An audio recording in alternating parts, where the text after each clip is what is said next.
Welcome to Hunter Highlights. I'm Toby Porcelain and this is Interviews with TP. Olympic Games and gold medals are two things that Michael Diamond knows all too well. Having dominated at the top level for almost 2 decades, Diamond intends on being around for a few more years yet, as the veteran now stares down the barrel of another Olympic Games berth. Michael, thanks for joining me on Hunter Highlights. It's been a busy year for you, jet setting all over the world. The frequent flyer points must be stacking up. Yeah, they're very good at the moment, mate. Not only has it been a busy 2011, but also a pretty successful year all the same. Looking back, how would you evaluate your performance this year?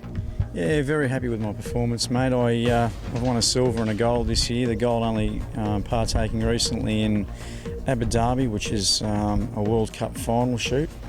The World Cup final shoot is an invitational shoot only. It's only the medalists throughout the year that get to shoot at this event. And it's more or less like a champion of champions event. So, you know, to have beaten all of the guys throughout the medal tallies of this year is a real good feat. You mentioned your latest gold medal, which was also your 4th at World Cup final level. Is there any one of those medals that stands out, or do they all carry the same merit? Yeah, no, there's one in particular. Obviously they all carry the same merit, but the conditions of one particular World Cup final was in '09 in China.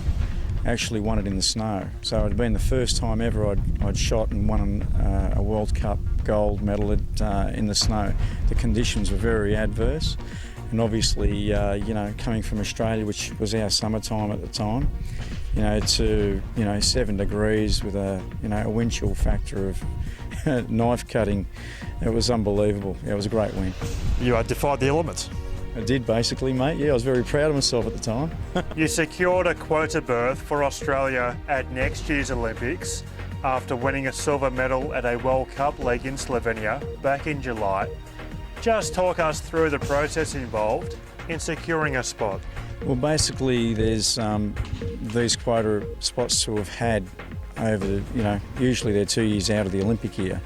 So right up until the Olympic year, when in fact for us, the Oceania Games here is our last opportunity. We have to win 2 Olympic quota spots to be able to have 2 positions in the men's trap event at the London Olympic Games in 2012. Without those Olympic quota spots, there is no berth for the men's trap event at the Olympic Games. Provided that your current form continues and provided that all goes well between now and next year, it almost looks certain that you will line up for your 6th Olympic Games. It's not a bad achievement. Thanks, mate. No, I'm really looking forward to these next Olympic Games. I'm very positive. To be able to obtain that spot. Adam Vella, my teammate here, he's obviously a favourite to win at these Oceania Games. I've got confidence in him, so him getting the second quota spot will give us both a berth at the 2012 Olympic Games. If he fails to get that quota spot, then it's me and him. We go head to head right up until the team is picked, basically. But if all goes well, we should have a two-pronged attack at London? Yeah, there's always better to have 2 heads than one, I reckon. Next year will be 2 decades since your first Olympic Games appearance at Barcelona in 1992. It's a long time to remain at the top of your sport. What's been the secret to your success at that level? Oh, mate, I really can't tell you that because then the rest of the world's going to know. No, mate, I just think hard work, dedication, and obviously the most important thing of all of that is not to let yourself get ahead, of what you're actually doing, where you are in your sport at the time. I think you've got to keep your feet on the ground at all times. Very nice. The old tradesman never reveals his secrets. Assuming that you will get selected, you will become only the 5th person, I believe, to attend 6 Olympic Games. You join a pretty elite crew of athletes in doing so. Yes, I do, mate. There's, for example, in Beijing in 2008, there were athletes there that I didn't even know or recognise in the Australian team. So that just goes to show how quickly, we're being processed at Olympic level. Shooting, we're very lucky in the sport of clay target shooting that there is no use-by date for us. We can keep going, until we're 50, for example. I'm still shooting against people that are, 60 years old in the world. And these people are, ranked in the top 20 of the world. So if that's any sort of yardstick for me, I'll be around for a little while longer. So next year, not necessarily your last Olympics? Oh, definitely not. No, I've still got a fair bit of fire burning in my belly, I'm young enough, I'm only 39. Notice I said only 39. And mate, I feel good and my eyesight's still great. My reflexes are still very sharp, and in shooting, that's what you really need. You need good eyesight and sharp reflexes, because we've really only got 2 to 4 tenths of a second to make a result on the target. Given that you now are an Olympic Games veteran, what's the routine or preparation that you follow leading up to an Olympic event? Look, mate, I don't change anything in my routine or program. I've got a pretty solid program in place, and that is to, practice maybe once a fortnight, shoot the World Cups. The World Cups is where you actually improve under pressure. For me, practice is no good because I actually fall into a lot of different mistakes, because there is nothing there keeping me, firm and solid. But however, the international events keep me sharp, and I'll be following that program leading up to London. There was plenty of speculation prior to the Beijing Games regarding who would be the opening flag bearer, in which your name was thrown into the fold.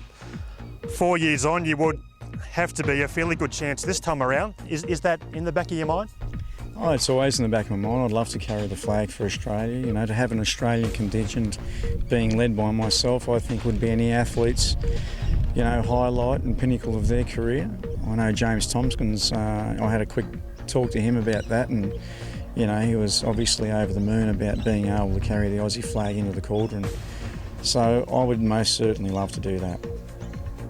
What's next in terms of events leading up to the Olympics next year?